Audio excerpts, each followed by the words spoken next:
Hey there, besties. Welcome back to our channel. Today, we're continuing our recap of the manhwa story, Lucia. If you're just joining us, please check out the description for links to earlier episodes so you can follow along. Before we delve in, we just want to take a moment to say a big thank you for the love you've shown us. The likes, subscriptions, and comments mean the world to us. You guys keep this channel alive and give us the motivation to keep uploading. We're genuinely grateful for your support. We promise to keep serving you the hottest and most exciting manhwa recaps on the internet. Without further ado, let's get right into the video.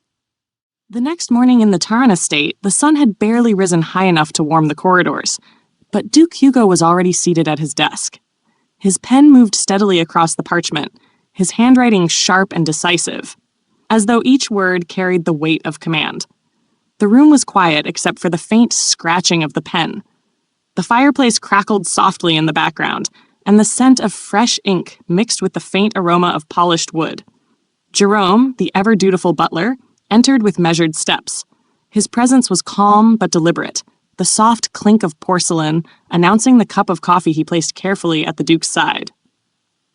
"Your Excellency," he began, breaking the stillness. Hugo's pen paused mid-line. His gaze shifted briefly to Jerome, waiting for him to continue. "The lady is planning to hold a tea party tomorrow."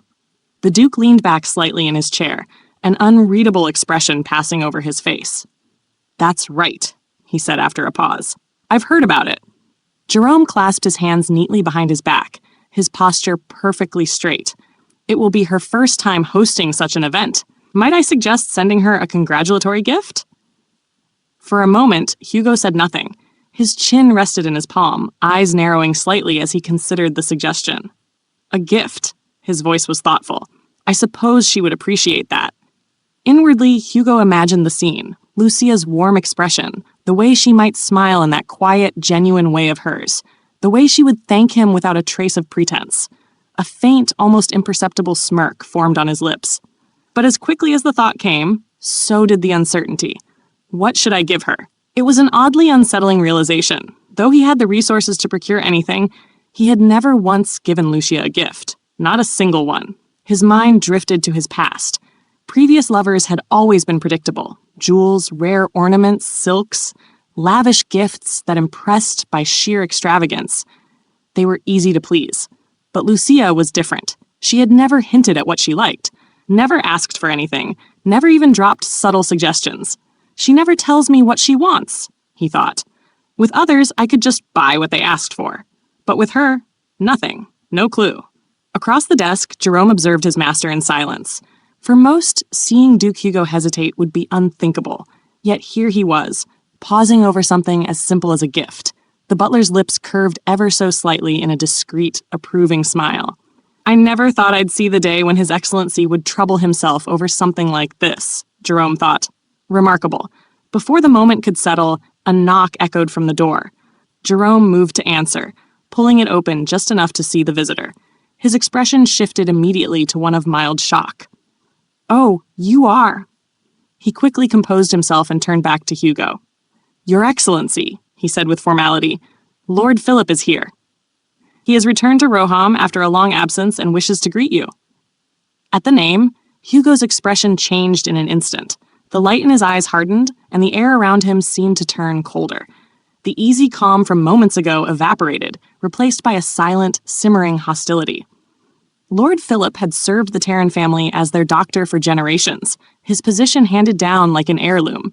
Years ago, he had abruptly left, announcing vague intentions to travel. No one heard from him again for years, and truthfully, no one had pressed for answers. After all, Hugo had never been the type to fall ill. Unlike most aristocrats, he had no need for frequent checkups or a physician constantly at his side. The family doctor's absence had barely registered as a loss. Jerome's own interactions with the man had been minimal, mere polite greetings in the rare times they crossed paths. Still, he found it peculiar that, despite holding the rank of baron, Lord Philip remained in service to a duke. "Let him in," Hugo said curtly. His tone carried no warmth. "And after that, make sure no one approaches this floor until I say otherwise." "Yes, Your Excellency," Jerome replied with a bow, though he couldn't shake a thought that lingered in his mind. Perhaps this doctor is not as ordinary as I once believed. Lord Philip entered moments later, his steps measured and unhurried. He stopped a short distance from the desk, regarding Hugo with calm eyes. "It's been a while, old man," Hugo said, a faint edge of mockery in his voice. "Yes, a long while indeed," Philip replied evenly. "You've grown into a fine man since we last met." "I heard you left to travel," Hugo remarked, the corner of his mouth twisting into a sharp, almost cruel smile. "And I have just returned," Philip answered, his tone still pleasant. "What a pity," Hugo said without a flicker of hesitation. "You should have gone to hell while you were wandering." Philip's eyes narrowed ever so slightly, though his voice remained steady. "If you've finished your greetings," Hugo continued, his voice cutting like steel, "then leave, and don't ever greet me again. Don't show your face to me from now on." "You haven't changed at all," Philip said, a faint smile returning to his lips. "You can't change what you are," Hugo replied coldly. "And yet," Philip countered, "you have always been honorable, young master, if only because you did not kill this old man." Hugo let out a short, humorless laugh. "Don't delude yourself. You're alive because of a debt. A fool once told me that a man must honor the one who saved his life." Philip lowered his gaze slightly, his composure briefly shaken. "Young Master Hugo was a good and kind man," he said quietly. "That is why he was not suited to be the head of House Terran." Hugo's glare sharpened. "Right. I carry this cursed title because I'm the son of a devil." Philip's voice softened. "Young Master Hugh?" "Say that name again," Hugo cut in, his voice laced with threat, "and I'll tear that mouth off your face." The room fell into a tense silence. The distance between them felt charged, the weight of old history pressing in on the space, unspoken but undeniable.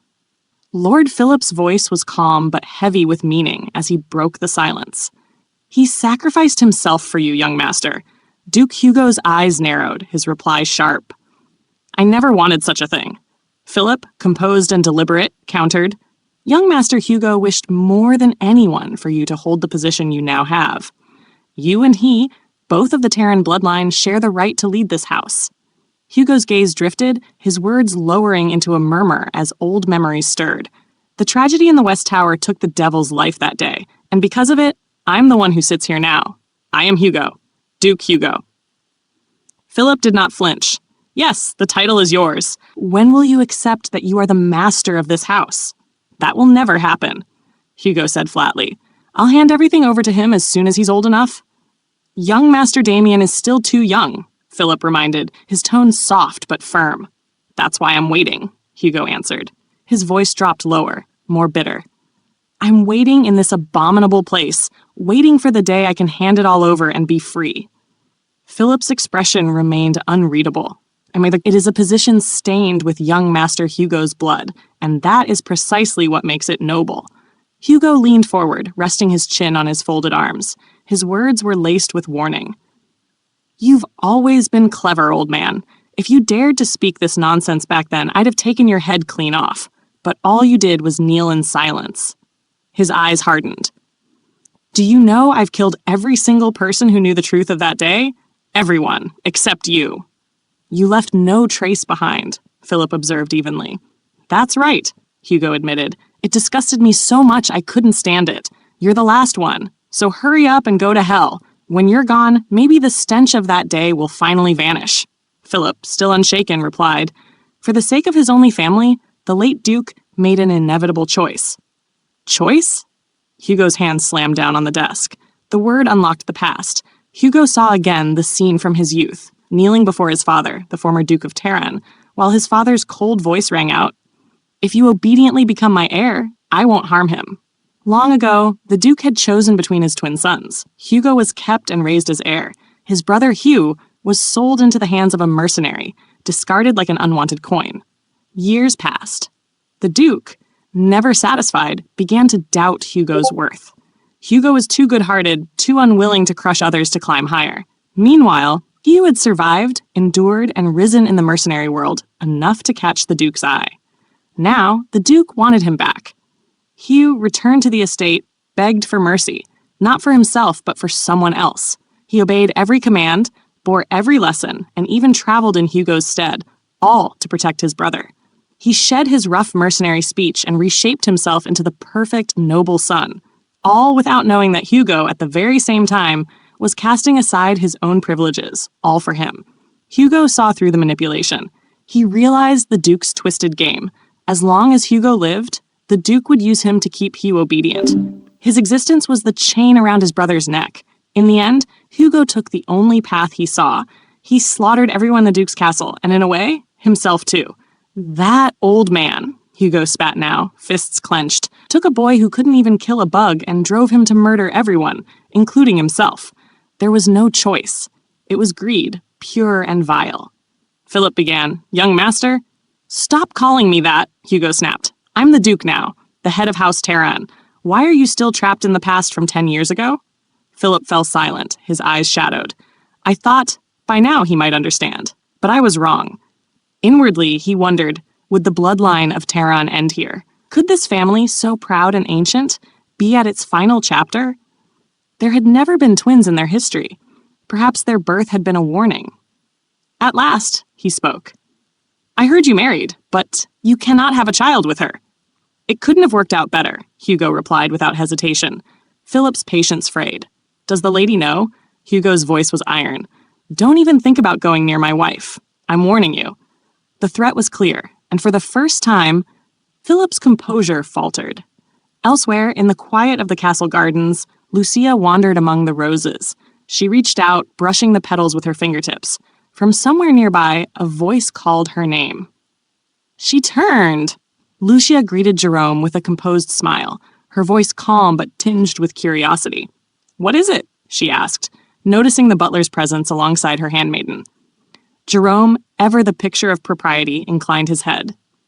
"Your maid expressed concerns regarding your health, my lady," he said with quiet formality. Lucia's brow knit ever so slightly, and she glanced at the young woman standing behind him. The handmaiden's head was bowed, her eyes fixed on the floor, her silence betraying a kind of uneasy guilt. "So, she went ahead with it," Lucia murmured under her breath, her disappointment evident. Then, addressing Jerome directly, she clarified in a clear and steady voice, "For your information, I am not pregnant, nor is there any problem with my health. His Excellency is already aware of this." Her words left Jerome momentarily silent. "With all due respect, my lady," he replied eventually, his tone as calm as ever, "matters of health cannot be overlooked lightly. May I confirm directly with His Excellency that he is indeed aware?" Lucia's gaze softened with memory. She recalled the conversation she had with the Duke early in their marriage, how she had told him, without hesitation, that she could not bear children. He had asked only once if she could prove it, and afterward, he seemed uninterested in the subject. In truth, if she were to reveal that she might indeed be capable of conceiving, she suspected it would surprise him far more than her confession of infertility ever had. "It is true that His Excellency is aware," Lucia affirmed after a pause, lowering her head slightly in deference. "But let me repeat it once more, clearly. And how can I be certain of your words, my lady?" Jerome pressed gently, though the skepticism in his eyes was not easily hidden. Lucia studied him with quiet amusement. He's not one to be swayed by mere assurances. Well, that's only to be expected from the Duke's famed butler. "I will speak of this matter with His Excellency in your presence, Jerome. Will that satisfy you?" she offered with a soft sigh. "Yes, my lady," Jerome replied, his shoulders easing just slightly. "Forgive me if I seemed doubtful." "It's understandable," she said without resentment. "You are fulfilling your duty as you should." Then, turning her attention to the handmaiden, her tone shifted, cool and precise. "You," she said sharply, her gaze locking on the girl. "You went straight to Jerome without asking me again. I will not keep someone by my side who watches my every move and reports it without my leave. You are dismissed, effective immediately." The words cut with quiet finality. "Yes, my lady," Jerome responded, bowing slightly. He offered no further comment, though his sharp eyes took in the handmaiden's trembling form. Her silence spoke volumes. Perhaps she acted out of fear of being blamed, Jerome mused inwardly. But in doing so, she placed my word above the lady's own, a breach of the order in this household. As the dismissed maid left in silence, Jerome's thoughts lingered on the woman before him. Lady Lucia had always seemed gentle, even kind-hearted, Yet in that moment, he caught a glimpse of cold resolve, an edge not unlike the Duke's own. It surprised him and intrigued him. Yes, they really are well matched, he thought, a faint smile tugging at his lips. But even so, Jerome knew better than most that appearances could deceive. Beneath the surface, the House of Terran was shrouded in layers of secrecy. Few in the kingdom understood why the Terrans had chosen the remote, inhospitable north as their home, despite their vast influence. Fewer still knew the truth, that for generations, the family's single unyielding priority had been the preservation of the Terran bloodline. To achieve this, the Terrans had deliberately sought a land that held no appeal to outsiders, barren, cold, and unforgiving. This desolation served as a fortress, protecting both their lives and their secrets. Now, in the present day, only Duke Hugo and Lord Philip still carried that knowledge. All others who had known the truth were long gone, every last one of them. Had Lord Philip not been the Duke's elder brother's savior, Hugo might have rid himself of him years ago. Even now, Philip's persistence in matters of the family line tested the Duke's patience. Philip had once come to Hugo with urgent warnings. The young master Damien would one day need a bride, and with her, the continuation of the Terran lineage could be secured. But Hugo's reaction had been swift and sharp. "I told you to shut your mouth," he snapped, his voice like steel. "Don't let me hear another word of that filthy nonsense." "Even savages don't lie with their own sisters," Hugo spat, rising from his seat in agitation. "Do not compare this to some quaint custom. It's nothing but perversion." Philip's eyes hardened. "You cannot measure the Terrans by common ethics. Our duty is survival. The bloodline must endure." "Enough!" Hugo roared, his patience shattering. Still, Philip stood firm. "Mark my words, Hugo. Ignore this, and you jeopardize the very name you bear." But the Duke would hear no more. "If I see you again," Hugo growled, "debt or no debt, I will kill you where you stand. Go, hide yourself somewhere, and keep silent for the rest of your life." Philip left without another word, the tension in the room lingering long after his steps faded away. Alone in his office, Hugo pressed a hand to his temple, a dull ache forming. "The Terran bloodline, noble lineage," he muttered under his breath. His jaw tightened. "That cursed tradition ends with me." Duke Hugo sat behind his desk, the scratching of his pen steady and deliberate. Without looking up, he asked Jerome about the female doctor from the capital whom he had arranged for his wife. "Shall I summon her, Your Grace?" Jerome asked cautiously. The Duke's hand paused mid-sentence. "No," he said firmly, his voice leaving no room for negotiation. "I don't want Dr. Philip anywhere near my wife." Jerome inclined his head in acknowledgement, sensing the weight of that refusal. Hugo fell silent, his thoughts turning inward. His distaste for Dr. Philip was no passing irritation. It was deep-seated. He knew well that the man posed no physical danger to Lucia, yet the idea of him standing before her, speaking his mind, stirred an unwelcome unease. If Dr. Philip dared to say something unsettling, it would likely be about the matter Hugo loathed most, the continuation of the Terran bloodline. Worse still, he could imagine the man suggesting, under the guise of practicality, that Hugo take a concubine. Hugo doubted that Lucia would take such absurd words to heart, but that did not ease his mind. He had seen sadness before in her warm amber eyes, and he could not bear to see it again, not if he could prevent it. Jerome studied his master's expression. "Shall I have someone keep watch over him discreetly?" Hugo didn't glance up. "Leave him be, so long as he does not step up into Roham." Jerome hesitated before asking, "Should I inform the lady?" The Duke's pen stilled again. After a brief pause, he said, "No. Keep them from meeting, but do it quietly. If she becomes curious, it will only draw her attention." "She doesn't need to know he exists." Jerome bowed. "Understood, Your Grace." Hugo's focus returned to the page, but Jerome's voice broke the quiet once more. "There is another matter. The lady asked me about the West Tower." Hugo looked up, his eyes narrowing slightly. "And," Jerome shifted uneasily before speaking, "I told her the truth as I know it, that the former Duke and Duchess passed away, and that your twin brother was the one who—" He stopped abruptly, realizing his misstep. "Forgive me, Your Grace. I should not have spoken out of turn." Hugo's gaze fell to the desk. No need to apologize. She would have learned eventually. How did she take it? She seemed surprised, but her concern was for you. Hugo's shoulders stiffened at that, though he said nothing. After a long moment, he stood. "I'll be out riding for a while. Don't prepare dinner. I may return late." Jerome bowed again, watching as the Duke left the study. He realized, too late, that he had forgotten to mention the gift prepared for the lady. In the days that followed, the household buzzed with preparations for Lucia's first tea party. On the morning of the event, the grand hall filled with elegant women in fine dresses, the sound of polite laughter mingling with the clink of porcelain cups. Lucia moved among them with practiced grace, though she could feel a faint tension in her chest. This was her first time hosting a gathering of such scale, and every movement, every smile, felt as though it were under scrutiny. Yet, the remarks she overheard were surprisingly warm. "She's so elegant," one guest murmured approvingly. Another whispered to her companion, "This atmosphere is lovely, so much more relaxed than those stiff gatherings in the capital." Lucia's gaze swept the room. She couldn't help but think, is it simply because I'm the Duchess of Terran? Her thoughts drifted briefly to her past, to the years when she had been the wife of Count Metin. He had reveled in the capital's social circles and had often urged her to participate more, but she had never once hosted a party. She had known that hosting would mean opening her home to an endless stream of such events, and she had little interest in that. Besides, Count Metin had been tight-fisted with money, reluctant to part with the sums necessary for a proper gathering.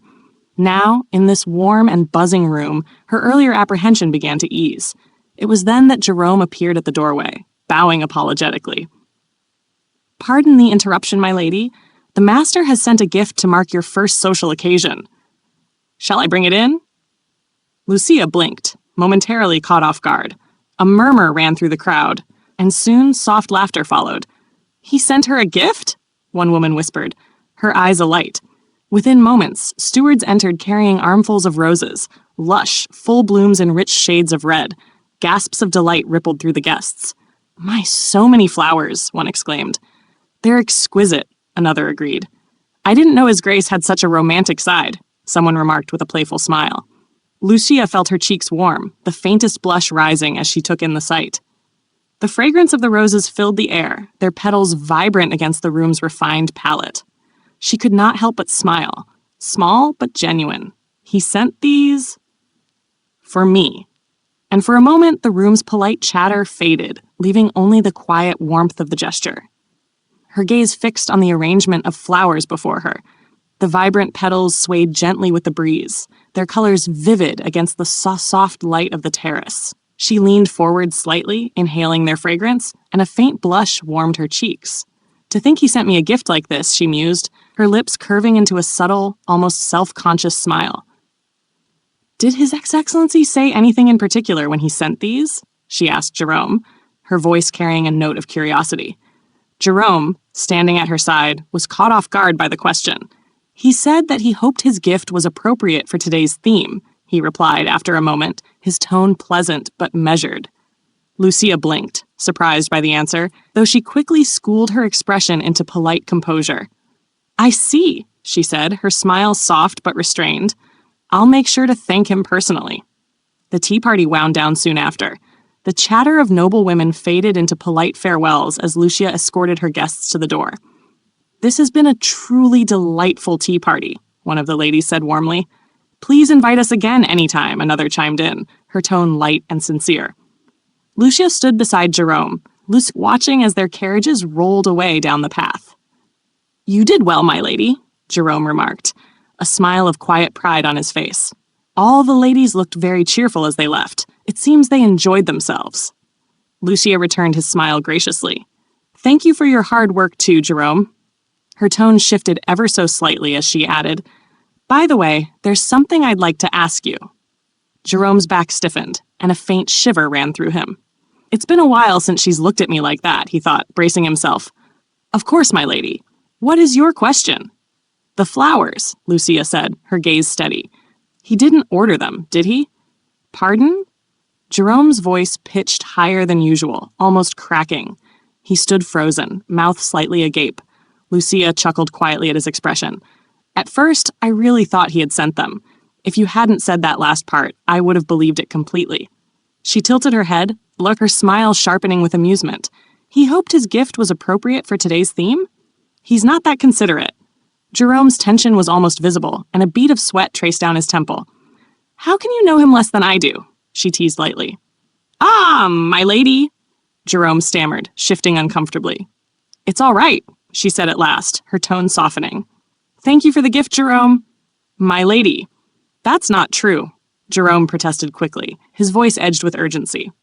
Master really did intend to send a gift. He thought carefully about it, so I chose flowers.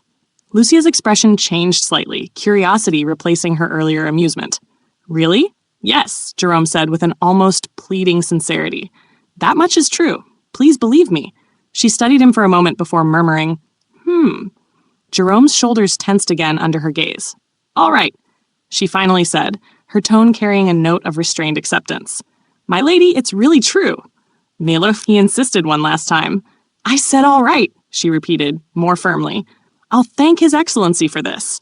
You may go now, Jerome. I'll stay here for a bit longer. Turning away, she looked back at the flowers, her fingers brushing lightly over their petals. They smell so nice, she murmured to herself. Meanwhile, at the palace, Duke Hugo concluded his meeting with the cabinet. That will be all for today, he said, dismissing the gathered members. The meeting had ended earlier than expected. It's a bit too soon for dinner, he thought as he glanced at the time. The lady is currently at the terrace, Jerome reported when they crossed paths. The terrace? Hugo paused. Oh, right, the tea party. Then a realization struck him and his brow furrowed sharply. Her gift. I completely forgot because of that old man. Is the tea party still going on? He asked, his voice suddenly urgent. No, Your Excellency, it ended some time ago, but the lady is still there. Since I hadn't received word from you on what to send, I arranged for flowers to decorate the terrace, Jerome explained. You did well, Hugo said, nodding with approval. He always knows what to do. You said she's at the terrace? Without another word, Hugo turned and made his way there. The terrace was quiet when he arrived, the air touched with a soft rustle of leaves. Through the open doorway, he saw Lucia sitting alone, her posture relaxed, her head tilted slightly as if listening to the silence. It's so still, as though time itself has stopped here, Hugo thought, leaning against the doorframe. He watched her rest her head against her arm, her eyes closed in quiet contemplation. Something tightened in his chest, a sensation that was neither wholly pleasant nor unpleasant, but deeply stirring. Sometimes, when I look at her, I feel a lump in my throat, he admitted to himself. As if sensing his presence, Lucia opened her eyes and turned toward him. When she smiled, warm, unguarded, radiant, Hugo found himself momentarily caught off balance. The simple curve of her lips held him still, wordless, as though that moment alone was enough to root him where he stood. Thank you for watching this episode of our manhwa recap. We hope you enjoyed diving into the world of this story with us. If you loved the content, don't forget to give this video a thumbs up, subscribe to our channel, and hit that notification bell so you never miss an update. Your support means the world to us and helps us bring you even more amazing manhwa recaps. See you in the next episode.